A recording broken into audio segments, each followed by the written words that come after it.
et bienvenue dans votre journal. À la une ces derniers jours, l'un des accusés du procès des viols de Mazan a été acquitté avant même le verdict, malgré la diffusion d'une vidéo l'incriminant directement, au motif qu'il aurait déclaré « Promis, juré craché, c'est pas moi ». Politique maintenant, invitée à clarifier sa position sur la censure ou non du gouvernement Barnier, Marine Le Pen a déclaré qu'il n'était pas dans les pratiques de la Ve République de censurer son propre gouvernement. L'actualité principale des derniers jours, c'est bien sûr la nomination du gouvernement Barnier. Écoutons maintenant les propos d'Emmanuel Macron. La priorité de du gouvernement de M. Barnier sera de redresser les comptes publics. Et soyez assurés que M. Barnier mènera une politique de conciliation et que M. Barnier prendra en considération l'avis de tous les Français, qu'ils soient de droite ou d'extrême droite.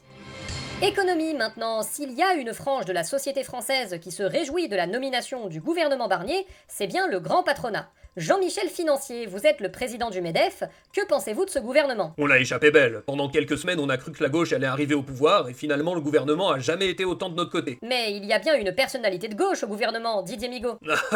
Ouais, il est de gauche, dites-vous ça. La nomination de Michel Barnier n'a pas fait que des heureux dans le groupe macroniste, à l'image de Sophie Errante, députée qui a annoncé quitter le groupe Renaissance suite à des désaccords de longue date avec le parti. Bon stop là, j'ai rien dit quand vous avez éborgné des manifestants, ni quand vous avez fait des lois islamophobes, ni quand vous avez fait passer des textes sécuritaires, ni quand vous avez fait un 49.3 sur la réforme des retraites, ni quand vous avez fait voter un texte d'extrême droite sur l'immigration, ni quand vous avez dissous l'Assemblée sans prévenir personne, ni quand... En tout cas, la fragilité de la nouvelle coalition présidentielle, validée sur le fil, a été scrutée de près par l'opposition. Olivier, tu peux me passer le popcorn, s'il te plaît ? Tiens, le voilà. Et avec le début imminent des travaux parlementaires de la nouvelle législature, le Rassemblement national doit désormais tenter de lisser encore davantage son discours. Bon les gars, bienvenue à l'Assemblée nationale. Je sais que pour la plupart d'entre vous c'est la première fois, alors on va faire un petit briefing. Excusez-moi du retard. Tu pourrais faire l'effort d'arriver à l'heure. Désolé, j'ai écrasé quelqu'un sur la route, du coup j'ai dû m'arrêter pour dresser un constat. Ah, et c'était grave ? Non, c'était un arabe, du coup le policier m'a laissé repartir. Ah bon, tant mieux.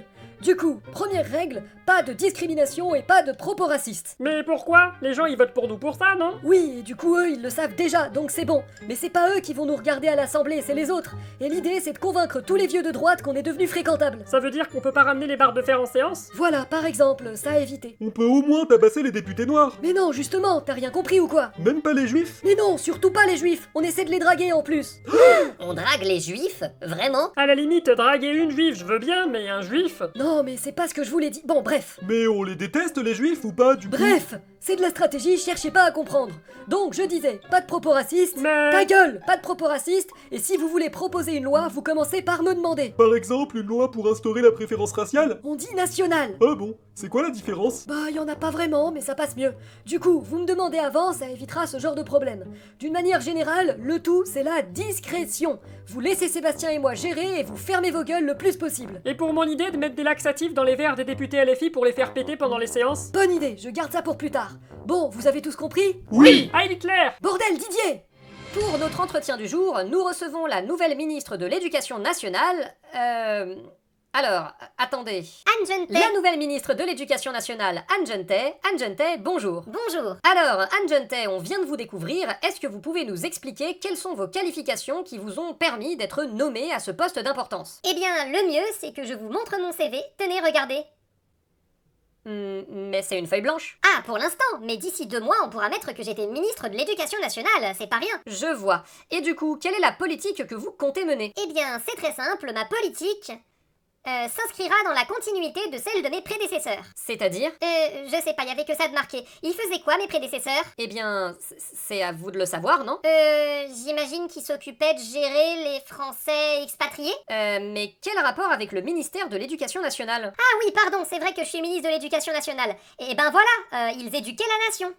Dans des écoles ? Sûrement. Bon, que les enseignants se rassurent, ils ont à nouveau l'air d'être entre de bonnes mains. À bientôt !